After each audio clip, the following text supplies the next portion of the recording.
Hey, so very interesting development happening in the world of virtual K-pop idols. If you hadn't heard, SM Entertainment recently announced that Navis will be debuting or will be coming to the real world, whatever that might mean. And if you're not familiar with who Navis is, she is a character, a persona in the aespa universe. aespa is a 4-member girl group under SM Entertainment who debuted with this sort of virtual avatar concept, half in the real world, half in Kwangya, the virtual world. I think I'm not the only person that was a little disappointed when SM didn't seem to fully commit to that virtual concept.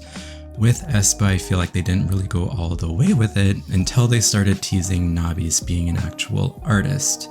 And it took them a little while, a little longer than I expected, but it seems like Navis is finally coming to life in some way. It does seem like she's going to be a fully virtual artist, but we'll have to see. And if you've been following me at all for the last few years, you know that virtual idols and K-pop or aespa in general are things that are very interesting to me. So this is a very good intersection for what I am interested in anyway. And a little secret is that I've also been working on a bit of a side project in the background that has to do with virtual characters. And I also just recently filmed a video about Plave, who is another virtual K-pop idol group that should be coming out this week. So if all of that stuff is interesting to you, whether it's creepy and weird or inspiring, intriguing, then stay tuned because you will be seeing more of that from me. But anyways, for the topic at hand today, let us check out this Navis teaser and see what happens. 3, 2, 1. Navis is coming to the real world. Okay. So very, very familiar silhouette, very familiar image in September, SM Entertainment. I actually really like the aesthetic, kind of bluish green.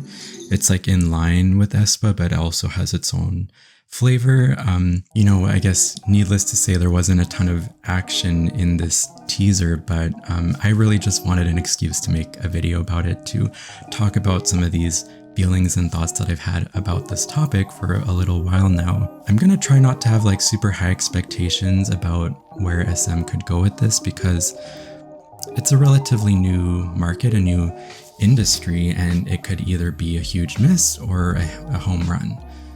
I feel like it's really kind of one or the other, but I do hope it will be interesting to aespa fans at least. And I think a lot of people have conflicting feelings about virtual characters, virtual avatars, virtual entities sort of taking over or taking the spots of real humans. And I don't know, I take a bit of a different perspective on it. Of course, I do have concerns about that as well, but in the same way that there are animated shows, animated movies, there are live action movies, live action shows, I think those two things can exist in the same world. And so I think it's the same with music. There's always been musicians who are faceless or who are represented by characters or avatars. And I think the fact that it's becoming more common is just really a sign of the times. I think we're becoming more used to that. We're becoming a little more adjusted, flexible with what kind of media that we consume. And at the end of the day, there is still human creativity behind these characters. And so it's just a different form of art in my books. So that's how I see it. Anyways, sorry to get all deep and philosophical, but I think it's quite relevant to the topic.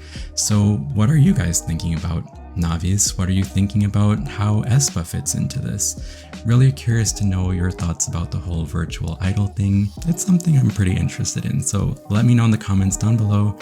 Thanks so much for watching. Hope to see you in the next one, and remember to stay awkward. Bye.